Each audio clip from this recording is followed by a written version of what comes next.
So in our last video, we talked about how you need to get control of your own emotional world, your own internal world.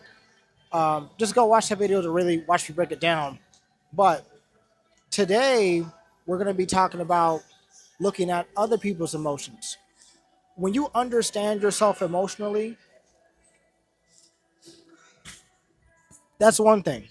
But one thing you don't want to happen is that you understand yourself, but you don't understand other people. Okay, we don't understand other people. It can harm your relationships. It can harm your communication skills. When you're not able to interact with other people socially, it's going to hold back your career. It's going to hold back how deep your friendships can go with other people. It's going to hold back your dating life. Okay, if you cannot consider or even see the other person's emotions, then it's going to be a lot harder for you to navigate the world, right? So this is what this video is about. I don't know what it's called. Emotional control, understanding other people. The first step on how to manage other people's emotions is being able to see emotional signals. Now, I'm not saying through this guide that you can be able to do this all the time without fail. I am saying it's just going to give you a framework of what you can do when you're dealing with someone that you're or when you're unfamiliar with interacting with other people's emotions in a way that they can understand it, right? But a lot of people communicate in ways that you don't really see. Like, for example, tone. I think in America, you can hear that it's not really what you say, it's how you say it. Like, there's a big difference between saying, like, you suck and, dude, you suck. And you kind of suck, dude. Right? I said you suck, but I meant it in three different ways based off my tonality, my my demeanor, my facial expressions, right? People communicate in more with just their words. They communicate with their body language. They communicate with their I communicate with their tone. They communicate with patterns. You know, sometimes certain things might trigger them, and sometimes their emotional state or overall emotional demeanor or their demeanor is going to affect how they interact with the world. Like, for example, right, someone who is anxious all the time may over explain stuff, may never look at you in the eyes, they may never they always stutter, they always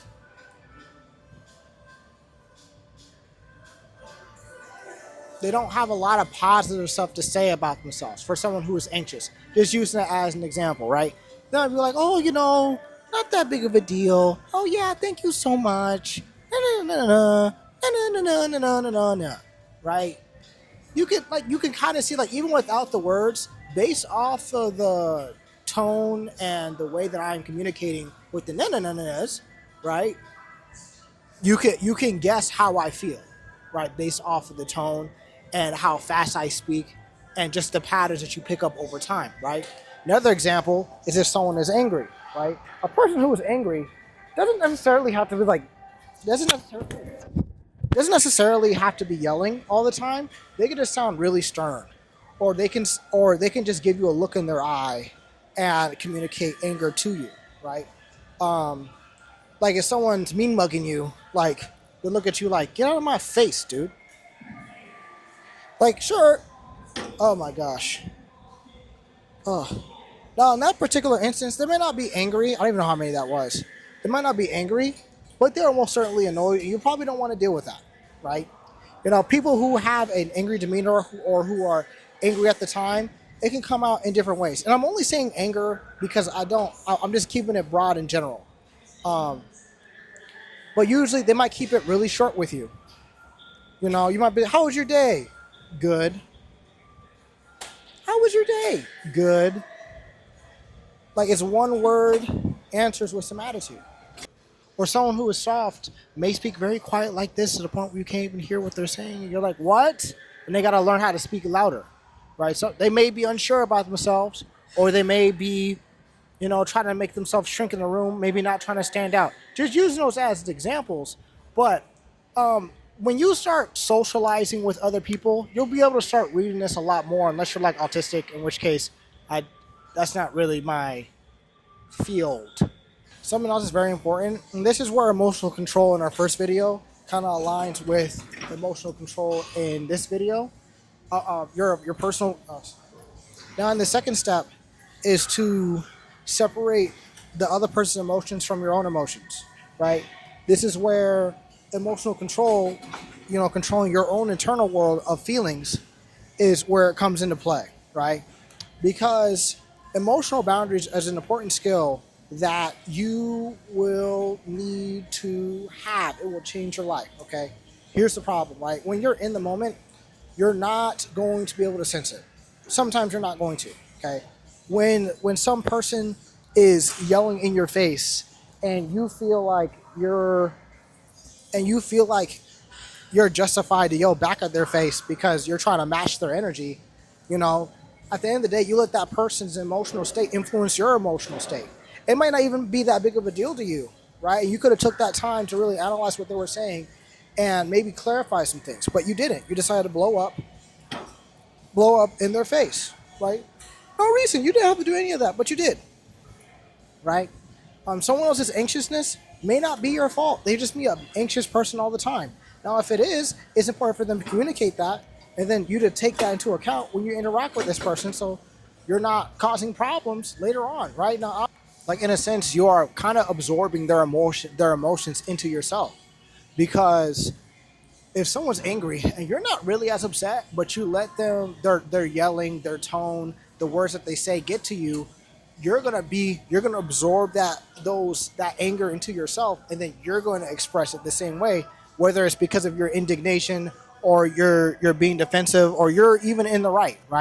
But the whole point is that you want to be cool, calm, and collected, because if you let your emotions take over, you might do something you regret. I used to be this way all the time, more particularly with anger. Like if someone's yelling in my face, it's very difficult for me to uh, to process my own emotions in my head, because my first reaction is to either get defensive or to fight back, right? Fight fire with fire or whatnot, right? And that's not necessarily a good thing, because I might say some stuff that I don't really mean, or maybe I did mean it, but like not in the way that I communicated it, or I could have communicated that a lot differently or a lot better, right?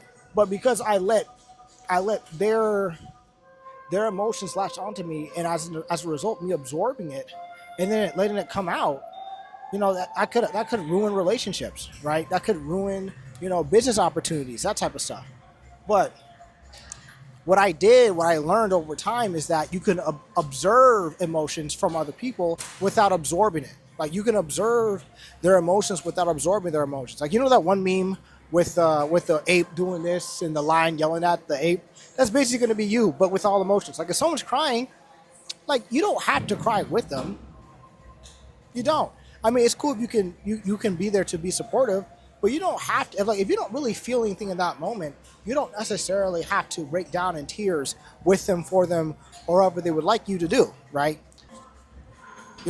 Gaining emotional independence from other people's feelings is going to matter just as much as having your own emotional world control you. It's one thing if you're able to identify the stuff that comes out of you, but if you can't analyze the external forces that come into you and why they affect you that way, it's gonna be a very hard time, right? Because the emotional control on the inner side is going to matter, but when you don't understand why that affects you, you may just be blindly going to situations, not understanding yourself, and that's mainly what this series is about. Self mastery to a degree.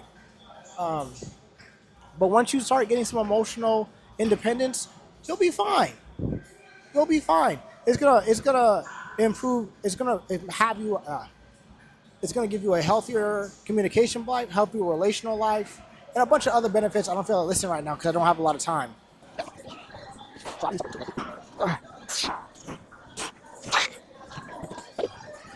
Now, this third step is responding to their emotional state based off what you observe them feeling, right? For example, right now, this is not going to work every single time, right? This is just a guiding framework that I've seen work for me just in my life, right? People are different across the board. I feel like I'm saying that over and over again, but it's very important when it comes to emotions and people that you have that understanding, right? It's not like emotions are a math problem, and it's not really an art. It's like a scientific art. Really, it's like a merger of the two. Oh, I gotta hit this other set.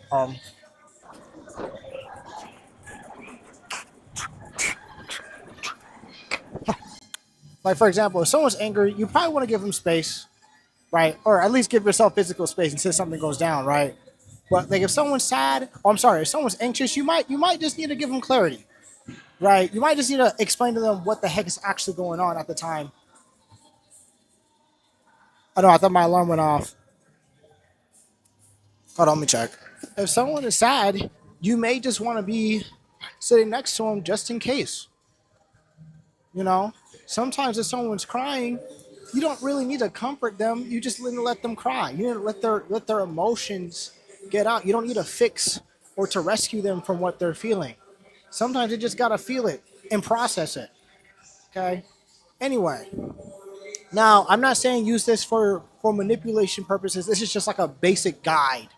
All right, it's just basic, bare bones, no special techniques, no nothing. This is like me assuming that you have no idea how to interact with people emotionally, and that you have your own emotional control, on lock, essentially.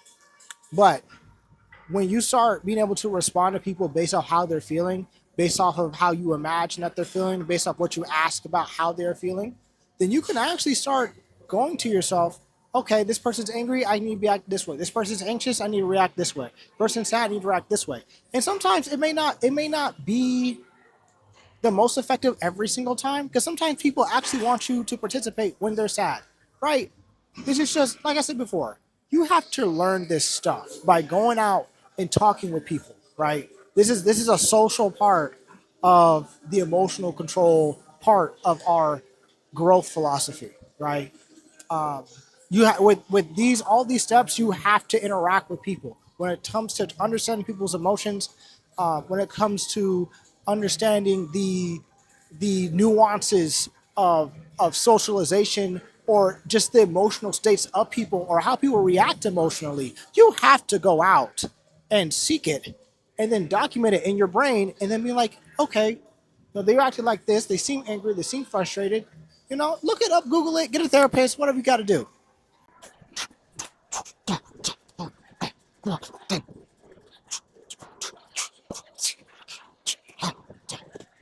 Now, when it comes to emotional intelligence, right, I want you, at least with this step four, right? This is step four. Step four of emotional intelligence is just changing the way you think or feel about emotional intelligence. And I don't mean like how society uses it. I'm more so talking about how you use it, right? Because there are groups of people who can choose to understand, others and try to manipulate them in whichever way, right? Like you may try to use an anxious person's anxiousness to get them to do stuff that they wouldn't normally do because, well, you just kind of can.